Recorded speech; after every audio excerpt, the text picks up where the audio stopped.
Share. अब question उठता है ये शेयर क्या होता है ना। तो इसका मतलब है, इसको समझने के लिए पहले ये समझना पड़ेगा, ये व्यक्ति ने एक काम शुरू किया, 100 रुपए लगा, तो उसका अपना मालिक है, उसने साल भर काम किया और 100 रुपए पूंजी लगा के बिजनेस किया, तो उसकी पूंजी बढ़ के कितनी हो गई? 200 रुपए। 200 रुपए। तो चूंकि ये अकेला मालिक था तो 100 रुपए का फायदा हो गया इसको। अब 200 रुपए का ये मालिक बन गया। अब इसने सोचा कि मुझे अपना काम बढ़ाना है, तो ए ने क्या किया, अपना शेयर किसी और को भी अपना पार्टनर बना लिया। ए ने 200 रुपए लगाया, बी ने 200 रुपए लगाया,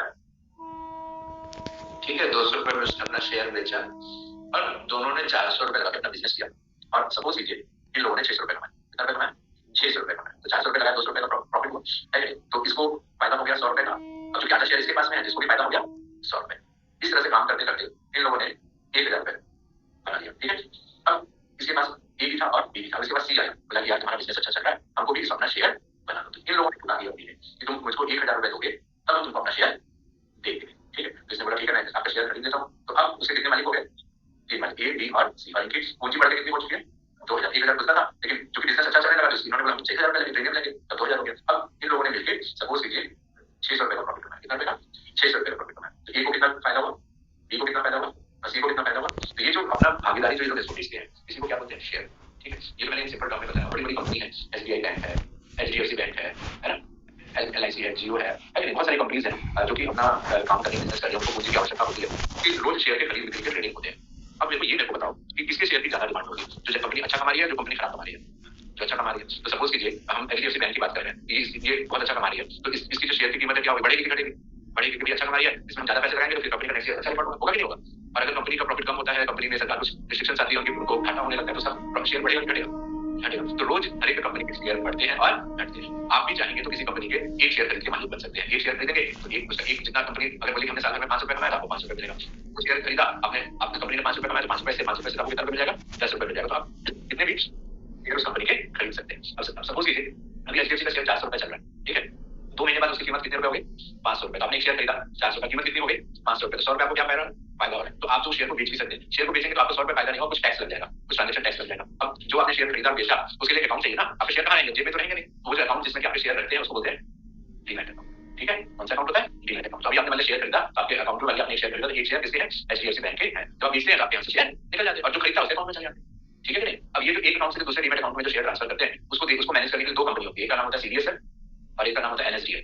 तो आप जो अपना डीमैट अकाउंट खुलवाएंगे वो या तो सीएसडीएल में खुलेगा या तो एनएसडीएल में खुलेगा। और वो ये उनकी जिम्मेदारी होती है कि कोई भी व्यक्ति जब शेयर खरीदता है तो उसके डीमैट अकाउंट में शेयर आ जाते हैं, और जब शेयर बेचता है तो उसके अकाउंट से निकल के जिसने खरीदा उसके अकाउंट में चले जाते हैं। अब आपने 400 रुपए में खरीदा, 500 रुपए में बेच दिया, तो बेच दिया तो 100 रुपए का फायदा हुआ। तो डीमैट कंपनी ने बोला कि 10 रुपए तो भाई देखो आपके रखरखाव के लगेंगे, तो आपके अकाउंट में कितने रुपए आ जाएंगे? 90 रुपए। तो हर एक डीमैट अकाउंट के मेंटेनेंस चार्ज होते हैं और आप उसमें शेयर में खरीद बिक्री कर सकते हैं। समझ में आया? Yes sir? क्लियर हुआ? शेयर मार्केट तो उसी हिसाब से, जिसका मतलब है कि अगर आपको शेयर मार्केट में काम करना है तो आपको सेविंग अकाउंट होना चाहिए। अब 2 तरह का हो सकता है। एक है कि अगर आपका एचडीएफसी बैंक में अकाउंट है तो एचडीएफसी का डीमैट अकाउंट भी होता है, आप वही उसी बैंक से डीमैट अकाउंट बनवा लें, फिर हमारे इसमें आपका डीमैट भी ऐड हो गया। अब आपने शेयर खरीदा 500 रुपए का, तो आपके अकाउंट से 500 रुपए कम हो गए और शेयर में खरीद के डीमैट अकाउंट। आपने बेचा 5 अकाउंट, तो यहाँ से अकाउंट से पैसे निकल गया, पैसे कहाँ से लगे? HDFC bank. और एक दूसरा होता है, कुछ ऐसी ब्रोकरेज कंपनी होती है जिनका डीमैट अकाउंट नहीं होता है। तो अब आपने क्या किया? बोला नहीं, मेरे को एचडीएफसी से नहीं काम करना है, मैं जीरोधा से काम करूंगा, मैं एंजल वन से काम करूंगा। बहुत सारे होते हैं। उसमें क्या होता है कि अगर आप किसी डीमैट से काम करते हैं, आप सपोज कीजिए आप एंजल वन या किसी से काम कर रहे हैं कंपनी से, तो पहले आप अपने पेमेंट को यहाँ पे ट्रांसफर करेंगे, आप यहाँ पे 5000 रुपए डाल दिए, तब आप यहाँ से 5000 का शेयर खरीद सकते हैं। वो यहाँ रहेगा, जब आप शेयर बेचेंगे यहाँ आएगा, यहाँ से आप चाहेंगे तो अपने अकाउंट में भी ट्रांसफर कर सकते हैं। तो इसमें थोड़ा सा प्रोसेस लंबा होता है, लेकिन अगर आपका जो बैंक है उसी में डीमैट अकाउंट है और उसको वो लोग डीमैट का काम करके शेयर खरीदने का काम करते हैं, तो डायरेक्ट आपके अकाउंट से निकलेगा और सीधे आपके अकाउंट से पैसा चला जाएगा। तो चलिए उसके लिए मैं आपको दिखाता हूँ यहाँ पे। तो उसके लिए आपके पास में जो डीमैट अकाउंट होता है उसमें जाके आप उसको यूज कर सकते हैं। चलिए, तो मेरे पास में एचडीएफसी सिक्योरिटीज का है, मेरे पास 2 डीमैट अकाउंट है, एचडीएफसी सिक्योरिटीज का भी है, इंडियन लाइफ का भी है। चलिए मैं भी आपको एचडीएफसी सिक्योरिटीज का दिखाता हूँ। तो इसमें क्या होगा, आपको यहाँ पे लॉगिन करना होगा। जब आपका डीमैट अकाउंट होगा तो यहाँ पर आपसे एक यूजर आईडी होता है, वो आपको देखिए, उसमें आपको डालना पड़ता है, उसका एक पासवर्ड होता है, वो आपको डालना पड़ता है, एक ओटीपी आपके मोबाइल पे गिरेगा, वो आपको डालना होगा।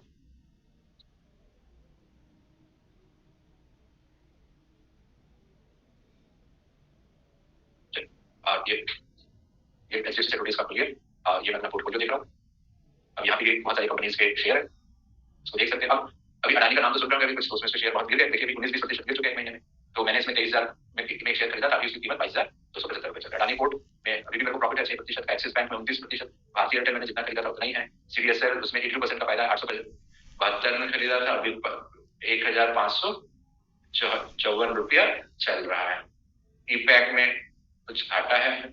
एचसीएल टेक्नोलॉजीज में 1200 में खरीदा था, लगभग 1800-1900 रुपए उसके शेयर के दाम, लगभग 50% शेयर में ग्रोथ हो चुकी है।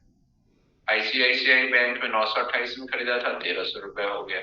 इंडियन रिन्यूएबल 171 में खरीदा था, 189 हो गया। इन्फोसिस 1500 में खरीदा था, जिसमें 25% की ग्रोथ है। जियो फाइनेंशियल्स में मेरे को 4% की ग्रोथ है। जेएसडब्ल्यू इंफ्रा इसके अंदर मेरे को 19% की। कल्याण ज्वेलर्स में लगभग 38% की। KPIT technology 82%, दार्शन turbo 51%, MCX 4%, न्यूएस software 600 में खरीदा, 1100 रुपए से 75%, एनटीपीसी में 11% का, और एक्ल फाइनेंशियल 7,000 में खरीदा, 11,000 है, 61%, पीडीलाइट 45, पॉलीकैब 26, रिलायंस 9%, सन फार्मा 25%, टीसीएस 10%, टाटा पावर 4%, ठीक है।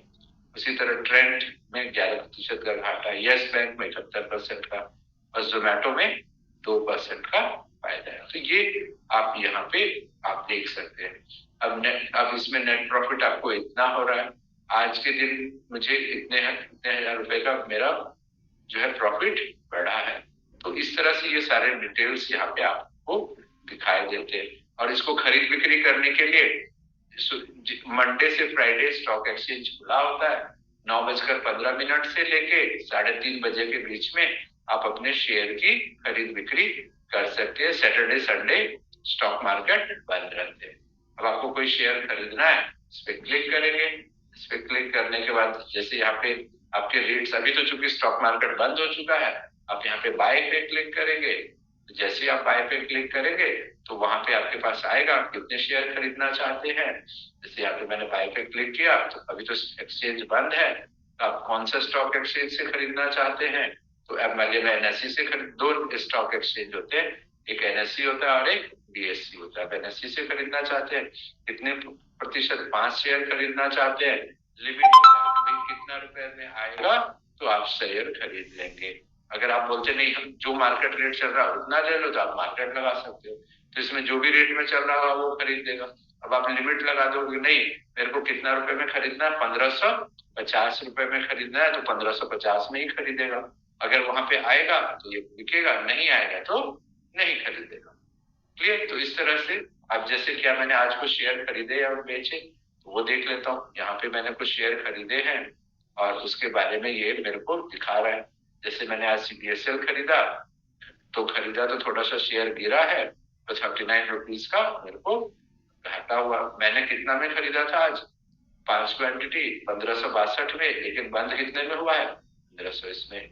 फिर उसी तरह से फिर मैंने और कुछ शेयर खरीदा था। क्या खरीदा था, इन्फोसिस खरीदा था मैंने 1891 में, लेकिन 1989 में 8 रुपए का घाटा हो रहा है। और उसी तरह से मैंने शायद एलटीआई माइंट्री खरीदा था, एलटीआईएम आज। तो अब ये क्या हुआ, जो मैंने आज खरीदे थे इतने इतने रुपए मेरे अकाउंट से निकल चुके होंगे, और वो कल तक मेरे अकाउंट में ये सारे शेयर पहुंच जाए। तो इस तरह से आप जो है अभी 2 महीने से तो शेयर थोड़े से बहुत डाउन चल रहे थे, कैसे अभी क्या मार्केट चल रहा था इसके बारे में देखिए। यहाँ पे शेयर मार्केट का ये देखिए, ये आपको दिखा रहा है शेयर मार्केट का ट्रेंड। चलिए मैं आपको चार्ट दिखा देता हूँ। ये शेयर मार्केट है, फिर मैं इसको थोड़ा सा, अब ये देखिए हमेशा ऊपर नीचे होता रहता है।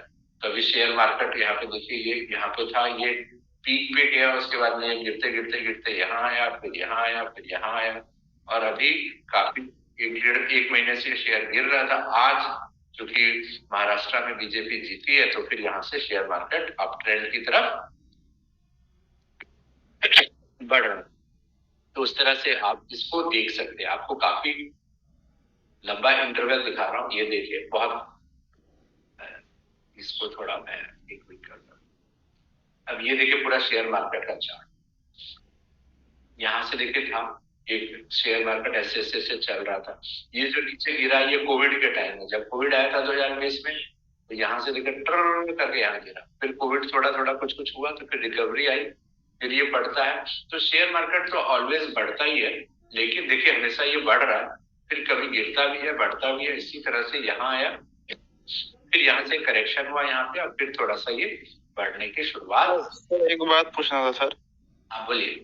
सर जैसे अभी कोई सर कोविड के टाइम पे एंट्री किया होगा मार्केट में, तो अभी तो उसका काफी अच्छा प्रॉफिट हो गया होगा, अगर अच्छा कंपनी में लगाया होगा। हाँ, जैसे किसी कंपनी का उस टाइम बहुत गिरा था स्टॉक, और अभी वो कंपनी काफी रिकवर कर लिया, तो वो तो अच्छा फायदा में चला गया होगा। हाँ तो अब, लेकिन अभी फिर गिर भी तो गया, गिरा अभी, तो किसी का भी शेयर नहीं खरीद रहा जब तक आप कंपनी के बारे में नहीं जान रहे। तो इसका मतलब है कोविड के बाद सब कंपनी बढ़ी नहीं, बहुत सी कंपनी घट भी गई। तो ये कोई रूल नहीं है कि हम किसी के बारे में जान नहीं रहे, किसी ने बोला तो खरीद ले, अपना ज्ञान हो तो खरीदे, नहीं हो तो ना खरीदे। ठीक है सर।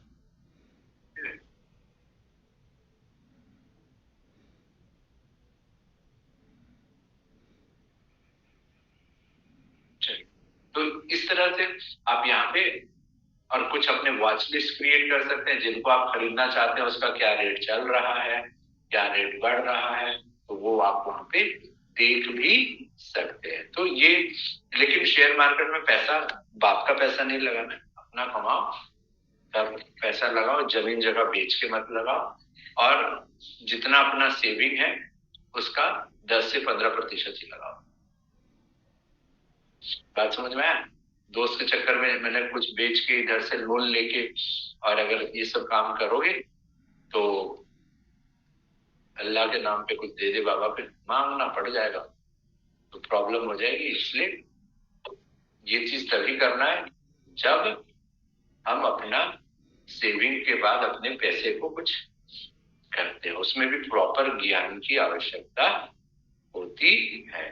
अब ये सब देखिए, जिस जिस दिन मार्केट बढ़े हैं और जिस जिस दिन मार्केट गिरे, ये उसका ट्रेंड अभी आपको ये दिखा रहा है। क्लियर हुआ सबको? Yes sir.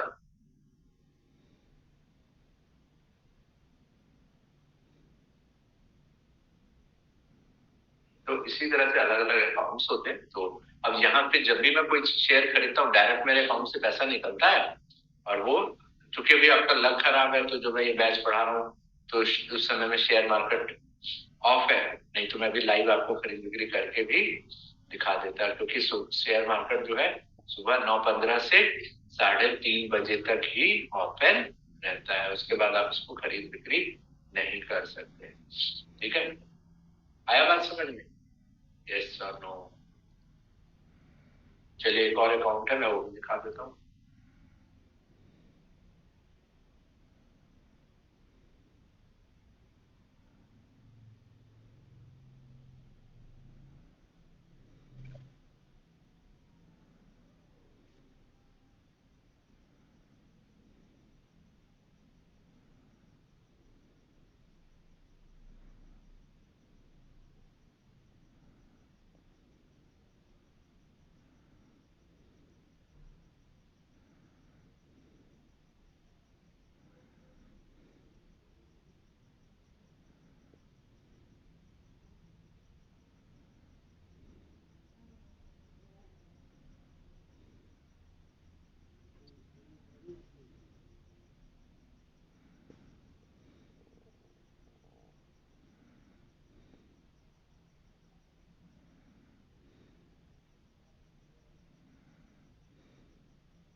सर एक बात और पूछना था सर। जैसे सर न्यूज आता है कि सेंसेक्स 80,000 चला गया, निफ्टी 40,000 चला गया, तो इसका मतलब सर क्या होता है? मतलब 80,000 70,000 क्या होता है? इसका मतलब होता है कि टॉप की 50 या 100 कंपनी का शेयर होता है, उसका एक वेटेज होता है। अगर वो 50 कंपनी का शेयर प्राइस ऊपर जा रहा है तो निफ्टी ऊपर जा रहा है। अब जो जो एनएससी नेशनल स्टॉक एक्सचेंज में जो टॉप 50 कंपनियां हैं, उनका जब शेयर प्राइस ऊपर जाते हैं तो उसके इंडेक्स को निफ्टी बोला जाता है। बीएसई में जो टॉप 50 कंपनी है, जब उसके प्राइस ऊपर जाते हैं तो उसे सेंसेक्स बोला जाता है। तो वो एक पैमाना होता है कि मार्केट बढ़ रहा है या घट रहा है। हो सकता है सेंसेक्स ऊपर जा रहा हो और आपका शेयर प्राइस नीचे आ रहा हो, उससे उसका कोई लेना देना नहीं है। लेकिन ओवरऑल जो बड़ी बड़ी जो टॉप कंपनियां हैं उनके रूप में अगर तेजी होती है तो सेंसेक्स या निफ्टी को ऊपर जाता है। उसमें कितनी तेजी हो रही है उसका हर एक का पॉइंट होता है, उसमें अपना वेटेज होता है, उसके आधार पे उनके पॉइंट्स ऊपर नीचे होते रहते हैं। समझ में आया? Yes sir. हाँ, इसका मतलब है कि सेंसेक्स निफ्टी, अब आपको उसमें ये भी ऑप्शन होता है, ईटीएफ ऑप्शन होता है। आपको समझ में नहीं आ रहा तो आप ईटीएफ खरीद ले। अगर आपने ईटीएफ खरीद लिया 10,000 का, तो वो क्या करेगा, वो आपके 10,000 रुपए वो टॉप 50 कंपनी में लगा दे, थोड़ा थोड़ा थोड़ा थोड़ा शेयर। अगर वो, हाँ, अगर वो सेंसेक्स बढ़ेगा 10% तो आपका पैसा भी 10% बढ़ जाएगा। सेंसेक्स 5% गिर गया तो आपका पैसा भी गिर जाएगा। ईटीएफ तो इस हिसाब से ज्यादा सिक्योर हुआ एक तरह से। हाँ, एक तरह से ज्यादा सिक्योर हो, उससे ज्यादा सिक्योर हुआ फिक्स डिपॉजिट। सरकार मरेगी, कोविड आए में तो सर रिटर्न नहीं मिलेगा उतना। जितना सेफ उतना कम रिटर्न। और घर में रखोगे 500 टका बक्सा के नीचे दबा के तो वो तो और सिक्योर्ड है। लेकिन वो 100 रुपए 5 साल बाद भी 100 रुपए ही रहेंगे। हाँ, ये भी है सर। ये भी है ना। तो उसी तरह जितना सिक्योर्ड उतना कम प्रॉफिट होता है। और बिटकॉइन में ना लगा देना कभी आप लोग। बिटकॉइन क्योंकि सरकार के द्वारा वैध नहीं है, उसमें टैक्सेशन है, बहुत सारी चीजें हैं, तो उसमें पैसा बर्बाद नहीं करना। शेयर मार्केट जब नौकरी लग जाए, है ना, और 100 रुपए कमा लो तो 10-15 रुपए तब शेयर मार्केट में लगा सकते। और अभी जो तुम लोग यूट्यूब ये सब में देखोगे तो दिखाएगा 2010 में जिसने 100 रुपए लगाए वो हो गए 1 करोड़। तो वो सब अरे हो गया, वो तो भविष्य कोई थोड़े ना जान रहा था कि उसका हो जाएगा या अब आगे भी हो जाएगा। तो तुम जोश में आके बस जो भी है, हाँ, तोड़ ताड़ के लगा देना उधर। उसके बाद जो है ना, नहीं, अब जैसे नहीं बोलता है, देखो 4 आदमी जाएगा बोलेगा ये वहां रामबाग में देख रहे थे, वहां जंगल था, जंगल उस समय में ना 1,000 रुपए में जमीन देता था, हम नया खरीदे, अभी जो है ना 30 लाख रुपए। तो तुमको क्या मना किया था खरीदने के लिए? कुछ मना किया था क्या? नहीं ना किया था है? तो वो बोलने से क्या फायदा? तो इसका मतलब थोड़ी ना कि अभी हम वो चीज कर ले। तो कहने का मतलब है कि भविष्य किसी ने नहीं देखा होता है, चीजें होती है उसके अकॉर्डिंग जो है आपको अपने हिसाब से चलना होता है। बहुत सी कंपनीज होती है, अभी कुछ किसी पे एलिगेशन लग गए तो गिर जाती है, पार्टी के रूल्स के, उसके प्रोडक्ट बिक रहे हैं कि नहीं बिक रहे हैं, कुछ कारण से वो फिर बिकने बंद हो जाते हैं तो कंपनी को लॉस होता है। तो बहुत सारी चीजें होती हैं जिसके आधार पे हम लोग शेयर मार्केट पे काम करना है या नहीं वो हम लोग देख लेते हैं। चलिए यहाँ पे मैं एक और हाँ बोलिए।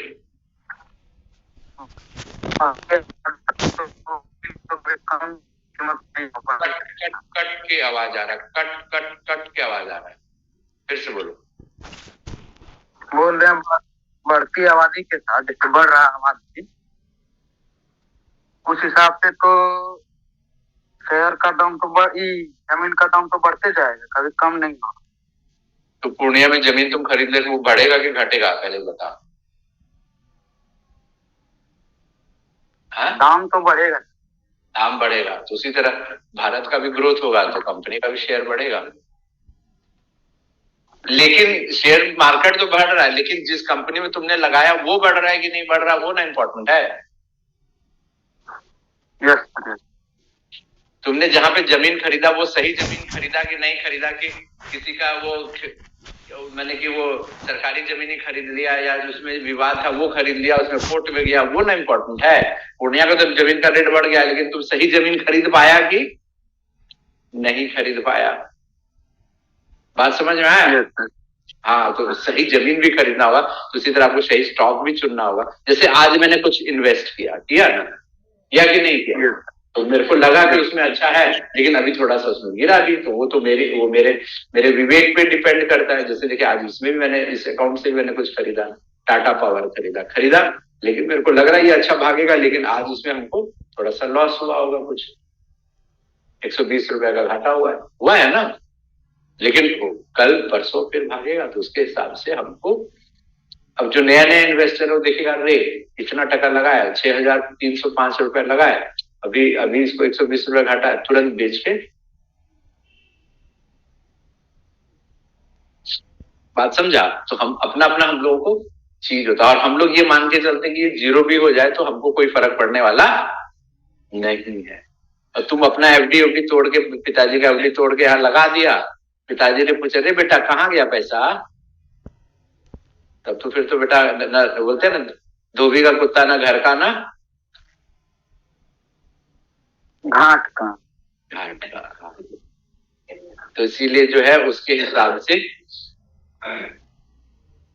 अब इसमें देखिए पोर्टफोलियो समरी भी आप देख सकते हो, यहाँ पे जो इन्वेस्टमेंट है ये जैसे बढ़ रहा है ना, ये मैंने लगाया, इसके हिसाब से पोर्टफोलियो बढ़ रहा है। अभी थोड़ा मार्केट डाउन है तो पोर्टफोलियो भी थोड़ा सा, जैसे मैंने इतना रुपए लगाया, इतना नेटवर्थ है, प्रॉफिट अभी भी मैं प्रॉफिट में हूँ 40% के, है ना। आज मेरे को 24,000 रुपए का प्रॉफिट हुआ, इसमें मेरे को इस कंपनी में ज्यादा प्रॉफिट हुआ, इसमें थोड़ा सा लूज हुआ। तो ये पूरा हमको यहाँ पे, मैंने म्यूचुअल फंड में भी कुछ पैसे लगाए, कुछ मैंने इसमें भी लगाया। म्यूचुअल फंड में देख लेते हैं क्या है। म्यूचुअल फंड में जो मैंने लगाया है तो उसमें लगभग हमको कितना प्रतिशत का ग्रोथ है, 4% का ही ग्रोथ है। पहले 10-15 था, लेकिन अभी जो मार्केट गिरा तो ग्रोथ मेरा कम हो गया। तो इक्विटी में देखना है तो इक्विटी में भी आप वहां पे हम देख सकते हैं। तो उस तरह से हम लोग यहाँ पे चीजों को देख के यहाँ पे हम लोग इसमें देख सकते हैं। अभी देखिए 10 लाख का इन्वेस्टमेंट किया था, करंट वैल्यूएशन अभी 15 लाख है, जिसमें से 41% मेरा प्रॉफिट है, और कितना रुपया मैं यहां से प्रॉफिट कमा चुका हूं।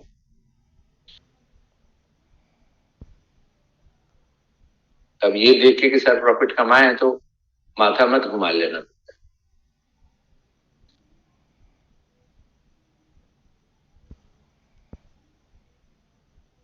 समझ में आ रहा है। अब ये इतने प्रॉफिट मेरे फायदे में चल रहे हैं, इतने प्रॉफिट, इतने स्टॉक्स मेरे घाटे में चल रहे हैं। कुछ कुछ है जिसमें 12% का घाटा। अडानी का ही तो अभी तो सब फायदे में थे, वो तो कहां से कोई रिपोर्ट निकली, गिर गया। अब अमेरिका भी पीछे पड़ा हुआ है इसके कि भैया इंडिया तरक्की ना करे। इसमें 4% डीएलएफ, जियो फाइनेंशियल में 6% का लॉस है, एनटीपीसी में 11%, टाटा मोटर्स में 9%, ट्रेंड्स में लगभग 0.5% है, बराबर ही है। इतना रुपए मैंने लगाया, इतना रुपए मैंने लगाया था, इतना रुपए मैंने लगाया था, इतना रुपए चल रहा है। तो वो ये सब प्रॉफिट वाले हैं। इसमें 2%, 39%, 12%, 89%। जैसे एचसीएल टेक्नोलॉजी देखिए, मैंने 460 में खरीदा था, अभी 1800 में लगभग 310% प्रॉफिट है। एचडीएफसी बैंक मैंने 590 में खरीदा था, अभी 1785 है, 202% है।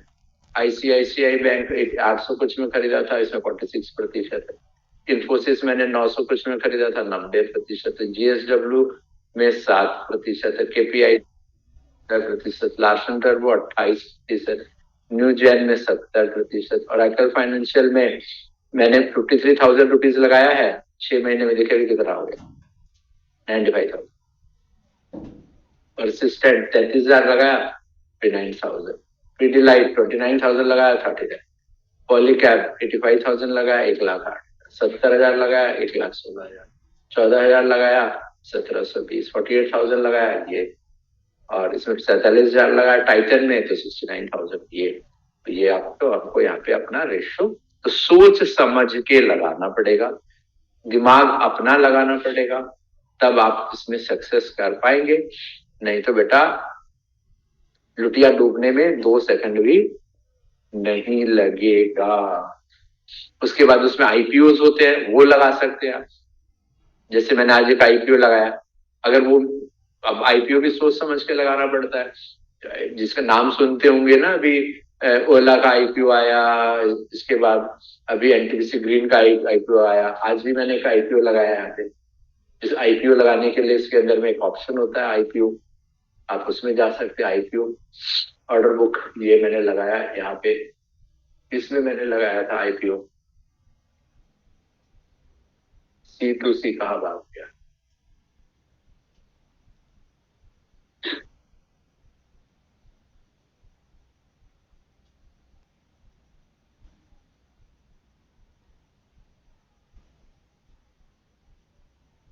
तो आईपीओ का भी टाइम बता चुके, अभी आईपीओ बंद हो चुका है।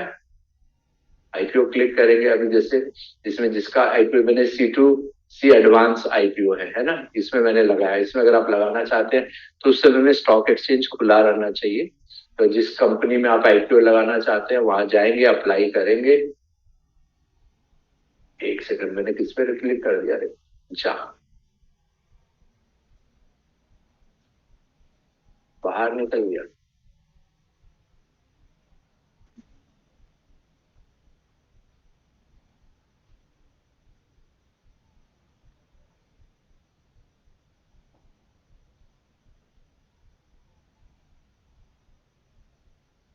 हाँ बोलिए। हाँ बोलिए। प्रणाम।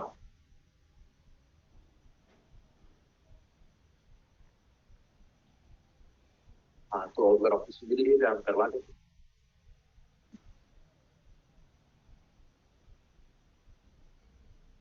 तो आप एक काम कीजिए, कब लेना है आपको एडमिशन? आप मॉर्निंग में आइएगा, तो 8 बजे, 8 बजे से हम निकलेंगे, तो आप हमको एक बार कॉल कर लीजिएगा, हम नीचे आना। ठीक है।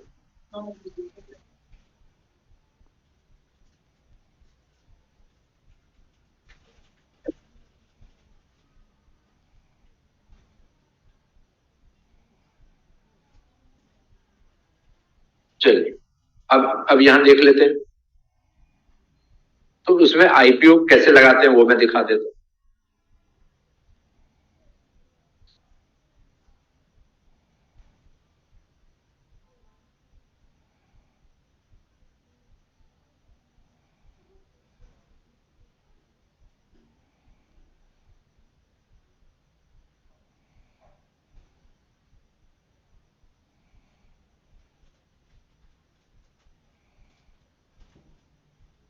आईपीओ गए, आईपीओ में गए। अब यहाँ पे जिसका आईपीओ लगाना है उसमें अप्लाई करेंगे। अब यहाँ पे आईपीओ का एक लिस्ट होता है, यहाँ पे चार्ट अभी चूंकि बंद है, तो कितना प्राइस है यहाँ पर एक चार्ट बना हुआ आता है, उसके हिसाब से आप यहाँ पे हाँ, ये आएगा, अब आएगा। अब यहाँ लिस्ट आएगा, जैसे देखिए ना कि आप कुछ कम से कम 600 रुपए का लॉट लगा सकते। तो मैंने यहाँ पे 600 लिख दिया। कितना का प्राइस है? 214 से 226, तो आप उसके बीच में कोई भी लगा सकते हैं। तो मैंने लिखा 226, क्या बटन दबाए, तो 1,35,600 रुपए आपके अगर अकाउंट में है, तो ये आईपीओ के लिए आप अप्लाई कर सकते हो। 3-4 दिन में ये लॉटरी सिस्टम से लगता है। अगर आपको मिल गया तो आपके अकाउंट से पैसे कट जाएंगे, और नहीं मिला तो पैसे अपने आप आपके अकाउंट में रिटर्न हो जाएंगे, है ना। आईपीओ, इंडियन पब्लिक ऑफरिंग, तो ये इसका इनिशियल पब्लिक ऑफरिंग इसका नाम होता है, इनिशियल पब्लिक ऑफरिंग। इसके थ्रू भी कोई कोई नई नई कंपनी, जैसे भी हुंडई का आईपीओ आया था, ओला का आईपीओ आया था, तो वो लोग आईपीओ के थ्रू भी पैसे। लेकिन इन सब चीजों के लिए आपका क्या होता है, क्या होना चाहिए? आपके पास में डीमैट अकाउंट होना चाहिए। कभी जैसे देखिए, डीमैट अकाउंट के बारे में मैं बता रहा था, इसके अंदर एक ऑप्शन होता है आपका डीमैट दिखा रहा है।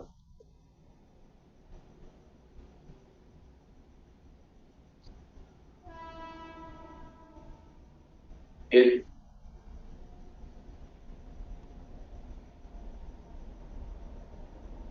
ये देखिए डीमैट बैलेंस है। इसमें आप क्लिक करेंगे तो आपके डीमैट अकाउंट में कितने शेयर है वो दिखाएगा। ये देखिए, ये कंपनी है, अडानी के 23 शेयर है, अडानी पोर्ट्स के 58, एक्सिस बैंक के 16, जेएसडब्ल्यू के 131, केपीआईटी किसी के 65, किसी के टाटा पावर 136। तो सबके वो यहाँ पर आपके डीमैट अकाउंट में कितने हैं, उसका आईएसएन नंबर क्या है, वो सारा चीज यहाँ पर आपका, उसका मार्केट वैल्यूएशन क्या है, वो सारी चीजें यहाँ पर आपको दिखाई जाती है। अब ये देखिए, इक्विटी है, ये कौन सा है मेरा डीमैट अकाउंट? एनएसडीएल, मैंने बताया दो होता है, एनएसडीएल और सीडीएस है। और ये ईपीआईडी है, ये मेरा अकाउंट नंबर है। इसी के थ्रू सारे ट्रांजेक्शन हम लोग यहाँ पे करें। क्लियर? तो कहने का मतलब है कि ये मैंने ओवरऑल आपको लेआउट दिया कि किस तरह से, ठीक है, आप इन चीजों को यूज कर सकते हो। उसी तरह एक मेरा अकाउंट इंडिया इनको लाइन के लिए,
इसका पासवर्ड ही मैं भूल गया हूँ लग रहा है,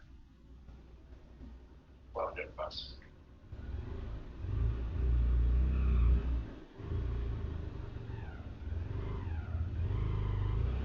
अब पैन नंबर आ चाहिए, मैं पैन नंबर डालूंगा तो आएगा आएगा।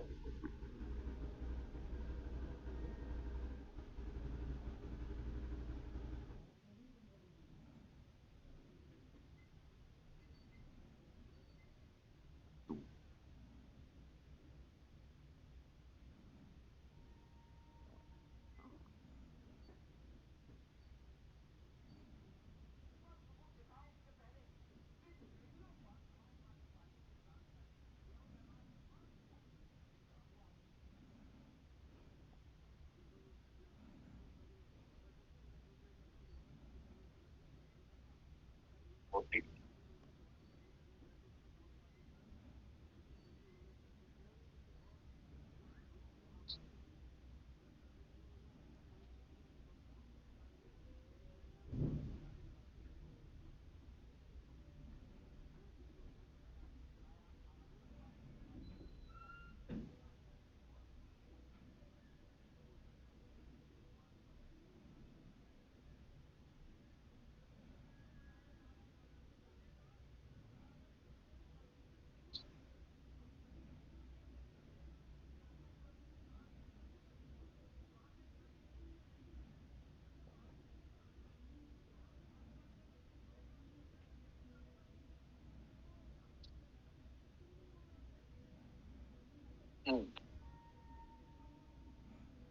कितना लग रहा है,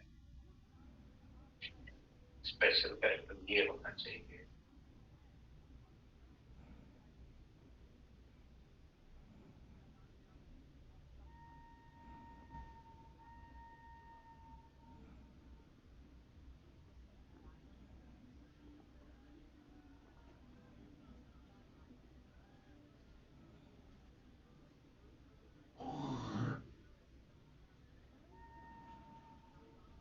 पागल कर दो, मैं छोड़ दूँ। हाँ? नहीं, मेरा मोबाइल में तो अंगूठे से खुल जाता है, और कंप्यूटर में खोलना है तो वहां पे पासवर्ड का अंगूठा से खुलता है, तो हमको पासवर्ड की जरूरत नहीं है क्योंकि बायोमेट्रिक्स अंगूठा से खुल जाता है। तो यहाँ पे भी अंगूठा तो लगेगा नहीं, जितना मारना है नहीं। तो इस तरह से हम लोग शेयर मार्केट को थोड़ा सा डील कर सकते हैं। तो इसका मतलब है आपके पास में डीमैट अकाउंट होना चाहिए। अब अगर आपको नहीं समझ में आता है तो आप म्यूचुअल फंड लगा सकते हैं। म्यूचुअल फंड में क्या होता है कि प्रोफेशनल लोग जो होते हैं वो आपसे कुछ चार्ज करके आपके पैसे को वहां पे इन्वेस्ट करते हैं, अच्छे अच्छे शेयरों में इन्वेस्ट करते हैं, और उसमें आपको सालाना लगभग ऑन एवरेज 15 से 20% का ग्रोथ आपको उसमें दिखता है। तो म्यूचुअल फंड में जिनको शेयर मार्केट की जानकारी नहीं है और वो बैंक से अच्छा रिटर्न चाहते हैं, तो अपने हिसाब से अच्छा से म्यूचुअल फंड में वो पैसे लगा सकते हैं। लेकिन रिस्क है, कोई गारंटी नहीं है कि हमेशा मिलेगी। फिर एफडी में तो गारंटी होती है, इसमें कोई गारंटी नहीं होती है। शेयर के परफॉर्मेंस के आधार पर वो लोग डिसाइड करते हैं कि हमें क्या करना चाहिए। सर एसआईपी सर क्या होता है? एसआईपी क्या होता है कि आपके मंथली आप चाहते हैं कि मेरे अकाउंट से 10,000 रुपया चला जाए या 5,000 रुपया चला जाए, तो आप एसआईपी कर दीजिए। तो 5,000 रुपया जो जाएगा किस किस शेयर में जाएगा उसका नाम बता दीजिए, तो वो क्या करेगा 5,000 रुपए को उस कंपनी के जितने भी थोड़े थोड़े शेयर है वो खरीदता रहेगा। आप जितना तारीख वो होगा उस तारीख को शेयर मार्केट ऊपर है कि नीचे है वो अपना खरीद लेगा। सिस्टमैटिक इन्वेस्टमेंट प्लान उसे एसआईपी कहा जाता है। इसमें सर कितना रिटर्न मिलता है एवरेज? वो तुम कैसी कंपनी में इन्वेस्ट कर रहे हो उस पे ना डिपेंड करेगा एसआईपी। म्यूचुअल फंड में भी तुम एसआईपी कर सकता है कि भाई फलाना म्यूचुअल फंड है लेकिन मैं अभी 21 साल पैसा नहीं लगाना चाहता हूँ, मैं चाहता हूँ 5,000 रुपया हर महीने लगे, वो 5,000 रुपया। तो वो क्या चीज में इन्वेस्ट कर रहे हो, उसका कैसा परफॉर्मेंस है, उसी के आधार पर आप वहां पे आपके पास में जो फायदा या घाटा वो आप प्राप्त कर सकते। ठीक है सर, ठीक है, तो इसका मतलब इसका कोई फिक्स ग्रोथ नहीं है। अब चूंकि अभी नए नए लड़के हैं, यूट्यूब खाली बैठ के बहुत देखते हैं, इंस्टाग्राम देखते हैं, तो वो शेयर वाला भी कुछ कुछ देख लेते हैं। तो उसके बाद में उन लोगों को कोई एफएनओ बोलेगा, कोई बोलेगा ये देखो अभी मैं 25,000 कमा लिया, ये देखो 20,000 कमा लिया। उसके बाद में थोड़ा सा उसको भी, एक स्टूडेंट पढ़ने के लिए आया था यहाँ पे, है ना, मैंने उसके पेरेंट्स को फोन किया, आ नहीं रहा है, बोला कि मेरा बेटा भाग गया, कहाँ, दिल्ली, शेयर मार्केट सीखने। तो इंटर का स्टूडेंट है, कहाँ भाग गया? हाँ, क्यों? क्योंकि ये चीज ही ऐसा है कि आप लोगों ने पैसा तो देखा नहीं है, और कभी कभी क्या होगा, 10 दिन फायदा होगा और एक दिन में सब गायब। बात समझ में आ रहा है? तो इसलिए, और चूंकि कब बढ़ेगा कब गिरेगा, बहुत सारे न्यूज फैक्टर्स पे चीजें डिपेंड रहती है, बहुत सारी चीजें हैं, किसमें खरीदना है, किसमें सेफ्टी है, किसमें सेफ्टी नहीं है, कौन सी कंपनी आपको बेवकूफ तो नहीं बना रही है, तो बहुत सारी चीजें होती है। उसके आधार पर तब हम लोगों को उसमें पैसे इन्वेस्ट करने चाहिए। मतलब कि ओवरऑल मैं तो इसको, जब मैं 10th क्लास में था तब से यूज कर रहा हूं। दिल्ली में था, वहां पे पहले फिजिकल फॉर्म में कागज होते थे, अब दिल्ली में पार्लियामेंट स्ट्रीट में जाके बैंक में खड़े होकर अप्लाई करना पड़ता था। तो पहली बार अप्लाई किया था टाटा एलेक्सी, वो मिल गया था। तो मुझे तो पता नहीं था, लेकिन उस समय में हर्षद मेहता का समय था, तो 1,000 रुपए 2 महीने में उसकी कीमत 78,000 हो गई थी उस समय, बड़े अमाउंट थी। पर मुझे पता ही नहीं चला, मुझे 2 महीने बाद पता चला कि इसका क्या कीमत है। फिर वो गिर के 20,000 रुपए आ गया, तो फिर उसको हमने छोड़ दिया। उसके बाद में अब 1,000 का 20,000 2 महीने में हो जाए तो बच्चे को पढ़ने में मन लगेगा? बिल्कुल भी नहीं लगेगा। तो फिर मेरा दिमाग कभी से शेयर मार्केट में लगा। वो सभी न्यूज़पेपर होते थे, उसमें पढ़ते थे हम लोग। कॉलेज में जाके लोग सब इधर उधर घूम रहे हैं, खेल रहे हैं, मैं बैठ के पेपर में शेयर का रेट देखा करता था। उसमें इंटरनेट नहीं था, तो अखबार में शेयर के रेट इतना में खुला, मैक्सिमम इतना गया, मिनिमम इतना गया, इस तरह से उसकी ट्रेडिंग होती थी। उसको फिजिकल फॉर्म में होता है। फिर इंटरनेट का जमाना आया, जो हमारे पास में कागज थे, जैसे उसको बैंक में जमा करके डीमैट अकाउंट में कन्वर्ट किया गया, वो सारी प्रोसेस थे। अब चल रहा है इस हिसाब से। तो बीच में शेयर मार्केट कब बढ़ा? जब कोविड आया, घर बैठे क्या करें, करना है कुछ काम, चलो शुरू करते हैं शेयर मार्केट का लेके। तो हुआ, फिर उधर कोविड के बाद तो बहुत गिर गए थे, तो जिन्होंने भी 100 रुपए 10 रुपए लगाए, तो जब उसका ग्रोथ देखा तो दिमाग ऑल बॉल हो गया, नौकरी छोड़ के घुस गए, जमीन जगह बेच के घुस गए। अब जो है गिरना शुरू हो रहा है, तो नाना दादा पोता सब याद आ रहा है। ठीक है, तो चलिए आज के लिए इतना ही, मिलेंगे नेक्स्ट क्लास में। नेक्स्ट क्लास में